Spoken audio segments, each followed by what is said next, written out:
एक समय था जब स्मार्टफोन की दुनिया में सिर्फ दो ही नाम चलते थे, एप्पल और सैमसंग।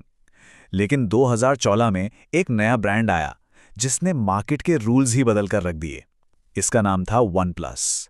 आज के इस एक्सप्लेनर में हम डिकोड करेंगे एक ऐसे ब्रांड की ड्रामेटिक बिजनेस ट्रेजेडी को जो एक डिसरप्टिव हीरो यानी फ्लैगशिप किलर के रूप में शुरू हुआ, लेकिन वक्त के साथ अपनी ही पहचान खो बैठा।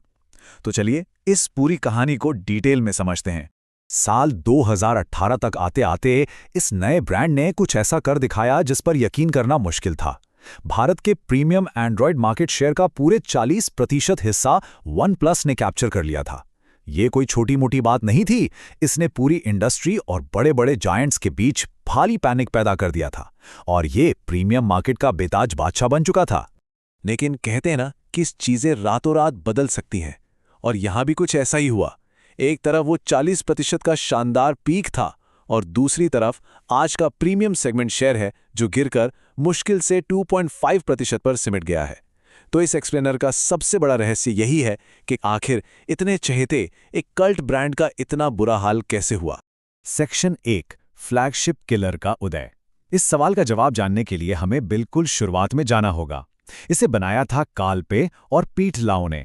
उनका एक बहुत ही सिंपल लेकिन पावरफुल आइडिया था, हाई परफॉर्मेंस स्मार्टफोन लेकिन एकदम कम कीमत में। और सच कहें तो यहीं से शुरू हुआ था फ्लैगशिप किलर का वो सुनहरा एरा। अब सोचने वाली बात यह है कि उन्होंने ऐसा किया कैसे।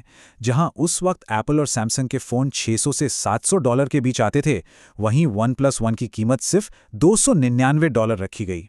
कंपनी ने भारी भरकम मार्केटिंग और रिटेल डिस्ट्रीब्यूशन मार्जिन को पूरी तरह से कट कर दिया। फ़ोन सीधे ऑनलाइन बेचे गए, जिससे एक प्रीमियम फ़ोन की कीमत सचमुच आधी रह गई। 2014 में जब ये पहला वन प्लस वन लॉन्च हुआ तो टेक कम्युनिटी पूरी तरह हैरान रह गई थी। ये पावरफुल स्पेक्स, प्रीमियम डिज़ाइन और अफोर्डेबल प्राइस का एक डेडली कॉम्बिनेशन था। इसमें स्नैपड्रैगन 801 प्रोसेसर और 3GB रैम दी गई, जबकि उस वक्त बाकी ब्रांड्स 2GB रैम पर ही अटके हुए थे।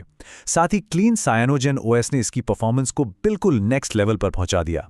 लोगों को ऐसा फ़ोन पहली बार मिल रहा था जो फ्लैगशिप जैसा था, लेकिन दाम बिल्कुल आधे। सेक्शन 2, एक कल्ट ब्रांड की शुरुआत।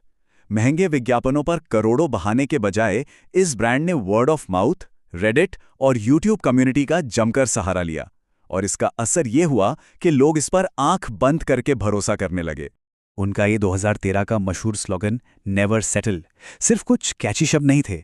ये टेक एंथुजियास्ट से एक पक्का वादा था कि उन्हें परफॉर्मेंस, डिज़ाइन या यूज़र एक्सपीरियंस में कभी भी कोई समझौता नहीं करना पड़ेगा। और इसी अप्रोच की वजह से टेक कम्युनिटी में वन प्लस पूरी तरह से वायरल हो गया।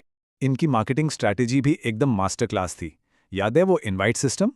उस वक्त फ़ोन खरीदना कोई आम बात नहीं रह गई थी। ये किसी एक्सक्लूसिव अचीवमेंट से कम नहीं था। मार्केट में कृत्रिम कमी यानी आर्टिफिशियल स्कार्सिटी पैदा करने का ये एक ब्रिलियंट तरीका था। लोग इनवाइट पाने के लिए बेताब रहते थे, जिसने इसकी डिमांड और कल्ट फॉलोइंग को आसमान पर पहुंचा दिया। और ये वायरल मार्केटिंग इस बात का पक्का सबूत है। उनके जीरो बजट मार्केटिंग स्टंट्स में स्मैश द पास्ट सबसे ज्यादा चर्चा में रहा। जरा सोचिए, सिर्फ $1 में नया फोन पाने के लिए लगभग 1,40,000 लोगों ने अपने महंगे और पुराने फोन तक तोड़ने के लिए एंट्री दे दी।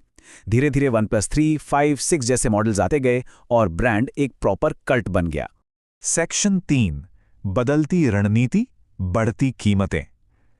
लेकिन जैसा कि अक्सर होता है, कहानी का रुख बदलने लगा।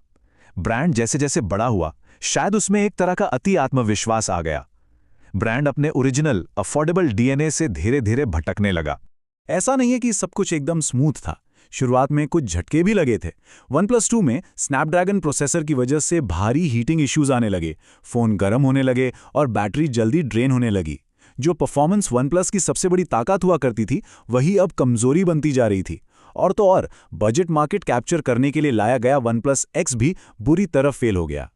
और यहीं से प्रॉब्लम्स और गहरी होने लगी। प्राइस क्रीप इनकी सबसे बड़ी गलती साबित हुई। वन प्लस ने अपनी प्राइसिंग धीरे धीरे इतनी बढ़ानी शुरू कर दी कि 2020 का flagship model one plus 8 pro सीधे $899 में लॉन्च हुआ। हैरान करने वाली बात यह थी कि ये एप्पल के बेस आईफोन 12 से भी $100 ज्यादा महंगा था। अब वो फ्लैगशिप किलर नहीं, बल्कि खुद एक बहुत ही एक्सपेंसिव फ्लैगशिप बन चुका था। सेक्शन 4, ब्रांड आइडेंटिटी का खोना। और यहीं से ब्रांड की पहचान खोने का असली सिलसिला शुरू हुआ। कंपनी की प्रोडक्ट लाइन और लीडरशिप दोनों में दरारें दिखने लगीं, जिससे उनके लॉयल कंज्यूमर बेस के बीच भयंकर कंफ्यूजन पैदा हो गया।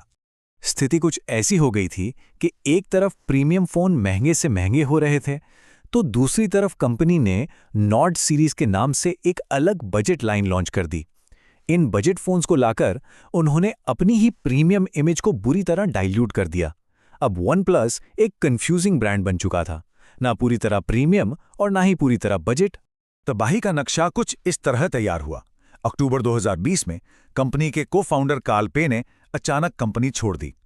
ये एक बहुत बड़ा झटका था, क्योंकि वनप्लस की आइडेंटिटी का एक बड़ा हिस्सा उनके साथ ही चला गया। इसके तुरंत बाद 2021 में वनप्लस ने ओप्पो के साथ ऑफिशियल इंटीग्रेशन कर लिया, और इसी के साथ एक इंडिपेंडेंट और कूल ब्रांड होने का जो इल्यूजन था वो पूरी तरह टूट गया। सेक्शन 5, गिरता भरोसा और पतन। इसके बाद तो जैसे कस्टमर्स का ट्रस्ट ताश के पत्तों की तरह ढहने लगा। हार्डवेयर और सॉफ्टवेयर में लगातार ऐसे डिजास्टर्स हुए जिन्होंने इनकी लॉयल कम्युनिटी को अंदर तक निराश कर दिया। हार्डवेयर के साथ साथ सॉफ्टवेयर का एक्सपीरियंस भी काफ़ी खराब होने लगा। ऑक्सीजन ओएस, जो पहले एकदम क्लीन और फास्ट हुआ करता था, उसे पेरेंट कंपनी के कलर ओएस के साथ इंटीग्रेट कर दिया गया। नतीजा, नया सॉफ्टवेयर भारी बग्स और ग्लिचेस से भर गया। लोगों को अपडेट्स का इंतजार तो रहता था, लेकिन अब अपडेट्स अपने साथ सिर्फ नई प्रॉब्लम्स लेकर आते थे। जो ब्रांड पहले एकदम यूनिक था, वो अब भीड़ में खड़े बाकी ब्रांड जैसा ही लगने लगा। और फिर आया एक और बहुत बड़ा disaster, AMOLED green line issue. हजारों फोन्स की स्क्रीन पर अचानक हरी लाइनें आने लगी, और ये अक्सर सॉफ्टवेयर अपडेट के तुरंत बाद होता था। इस भयंकर डिफेक्ट ने ब्रांड की प्रीमियम बिल्ड क्वालिटी और रिलायबिलिटी की इमेज को पूरी तरह चकनाचूर कर दिया। लोग इस बात से डरे रहते थे कि कहीं अगला सॉफ्टवेयर अपडेट उनके फोन की स्क्रीन हमेशा के लिए खराब ना कर दे। इस दौरान सर्विस सेंटर्स का जो हाल हुआ वो किसी डरावने सपने से कम नहीं था। डैमेज कंट्रोल के लिए कंपनी को इंडिया में लाइफ टाइम स्क्रीन वारंटी देनी पड़ी, लेकिन इसका असर क्या हुआ? सर्विस सेंटर्स पर लोड बेतहाशा बढ़ गया, रिप्लेसमेंट स्क्रीन्स अवेलेबल नहीं थी और लोगों को हफ्तों तक इंतजार करना पड़ने लगा। इस पूरे झंझट और कस्टमर्स के गुस्से से परेशान होकर रिटेलर्स ने तो इन फोन्स को अपनी दुकानों से हटाना ही शुरू कर दिया। सेक्शन 6, ब्रांड्स के लिए एक सबक। इस पूरी कहानी से आज की बिजनेस दुनिया के लिए एक बहुत ही पावरफुल लेसन मिलता है। एक ब्रांड की इतनी शानदार शुरुआत और फिर इतने दर्दनाक अंत के कोर रीजंस को समझना हर किसी के लिए बेहद जरूरी है। सबसे क्रूशियल पॉइंट यही है, अगर कोई भी ब्रांड अपनी कोर आइडेंटिटी और उन लॉयल यूजर्स को भूल जाए जिन्होंने उसे खड़ा किया था, तो उसका डाउनफॉल बिल्कुल तय है। सिर्फ बड़े मार्केट शेयर के पीछे भागना और अपने ओरिजिनल फाउंडेशन को इग्नोर कर देना कभी भी लंबे समय तक काम नहीं आता। तो आज की हकीकत यह है कि वन प्लस अब शायद वो ब्रांड नहीं रहा जिसे दुनिया कभी फ्लैगशिप किलर के नाम से जानती थी, लेकिन अभी भी मौका पूरी तरह से खत्म नहीं हुआ है। अगर वन प्लस फिर से अपनी कम्युनिटी और ट्रू इनोवेशन पर फोकस करे तो एक शानदार कमबैक बिल्कुल पॉसिबल है। अब सबसे बड़ा सवाल यही है, क्या वन प्लस वापस उसी बुलंदी पर उठ पाएगा या फिर ये कहानी हमेशा के लिए यहीं खत्म हो जाएगी? ये एक ऐसा सवाल है जिसका जवाब आने वाला वक्त ही देगा।